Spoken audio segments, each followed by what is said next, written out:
son cheval ressemble à une méduse sous le soleil tropical.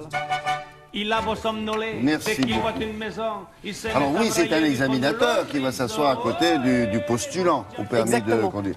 Oui, mais non, il n'est pas qu'examinateur. Il est aussi postier. Il est postier, figurez-vous. Allons bon, ça date de quand cette affaire? Alors, ils sont en formation, les postiers, parce qu'en fait, il manque d'examinateurs. On doit attendre 60, 70 jours, voire plus dans certaines régions, pour passer le permis de conduire. Donc les délais sont très longs. Donc ces postiers vont permettre de réduire, évidemment, ces temps d'attente. Et donc on a voulu savoir si, il serait formé de la même façon qu'un examinateur, s'il ferait passer tous les permis de conduire, et surtout si le permis, du coup, coûterait moins cher, puisque plus on attend, plus on maintient, on va dire, le niveau en payant des leçons qui sont très, très coûteuses. La réponse en images.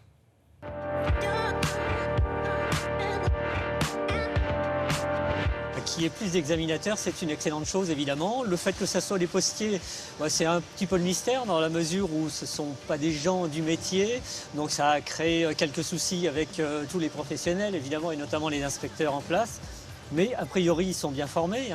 Ils auront subi 62 heures rien que pour le permis B, ce qui correspond à ce que subissent tous les inspecteurs en formation. Donc a priori, il ne devrait pas y avoir de soucis. Par contre, pour des raisons d'évolution réglementaire, puisque les permis qui bougent le plus aujourd'hui sont les permis du groupe lourd, sont les permis moto, alors que le permis voiture, lui, a subi peu d'évolution réglementaire, l'État a souhaité, et puis c'est là qu'il y a le besoin maximum, que seulement l'accès au permis B soit confié aux postiers qui feront cette mission. Ce qui nous intéresse le plus dans tout cela, c'est de faire en sorte que le délai d'examen du permis de conduire, alors que ce soit le délai pour le passer pour la première fois ou des délais quand on a besoin de le repasser une deuxième fois, soit les plus courts possibles, c'est ce qui conditionne le prix pour nos élèves.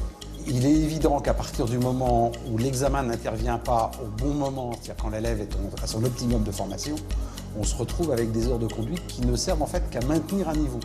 Et maintenir un niveau, ce n'est pas l'objectif. Ce qu'il faut, c'est être capable de présenter un élève au moment où effectivement sa formation est achevée. La technologie aujourd'hui permet plein de choses. Elle a permis il y a quelques années l'arrivée de l'entraînement sur Internet, ce qui ne dispense pas d'ailleurs d'un certain nombre de cours aussi en salle.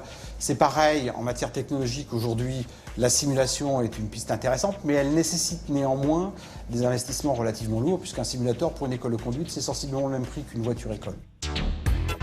Pour notre part, nous développons depuis bientôt 2 ans maintenant une mécanique de simulation, mais qui n'est pas un simulateur avec un volant au sens propre du terme, et qui va permettre effectivement déjà de travailler le regard, déjà de travailler la compréhension de la signalisation, déjà d'intégrer un certain nombre de procédures qui sont parfois longues à intégrer quand on est en voiture, parce qu'on a à la fois la mécanisation et la prise en compte de l'autre.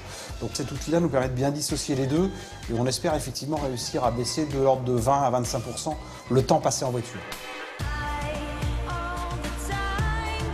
L'attente aujourd'hui pour passer le permis de conduire quand on est en première demande va avoir un battement d'une dizaine ou d'une quinzaine de jours, mais ça ne va pas aller beaucoup au-delà. Où il y a de l'attente, c'est pour à peu près la moitié, un petit peu moins de la moitié des candidats au permis de conduire qui, eux, doivent le repasser une deuxième fois.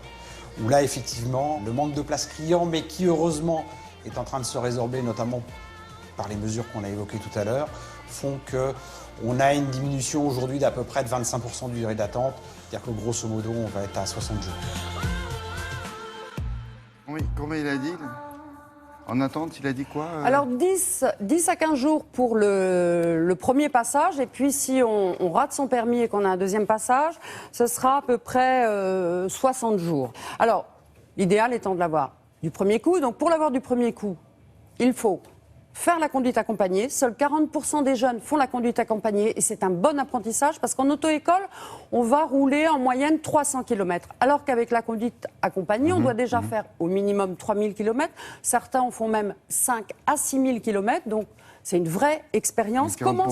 Pourquoi les enfants, il n'y en a que 40%? On sait ça, non? Alors c'est pas toujours facile d'avoir papa et maman à côté. Peut-être que papa et maman ne sont pas toujours patients. Il faut qu'ils aient un petit peu confiance. C'est plus facile en province qu'à Paris, parce qu'à Paris, souvent on se déplace en transport en commun et on roule moins, on va dire, qu'on ne roule en province. Commencer le plus jeune possible. Plus on est jeune, plus on apprend facilement. Être assidu, c'est-à-dire pour éviter que ça dure pendant des mois et des mois, se concentrer, par exemple quand on est étudiant, sur le permis de conduire. Et puis il faut savoir que le taux de réussite est plus important en province et il coûte moins cher en province qu'à Paris. Bon, et on a le droit, quand on est résident à Paris, par exemple, d'aller passer en province? Oui, on le passe où on veut. Bon, après, si ça dure 6 mois en province, mais donc il faut rester forcément sur évident. place. Ouais. Oui. Merci beaucoup, à tout à l'heure. On passe à la météo et au point circulation, au point route avec David Lefort dans quelques instants. À tout de suite.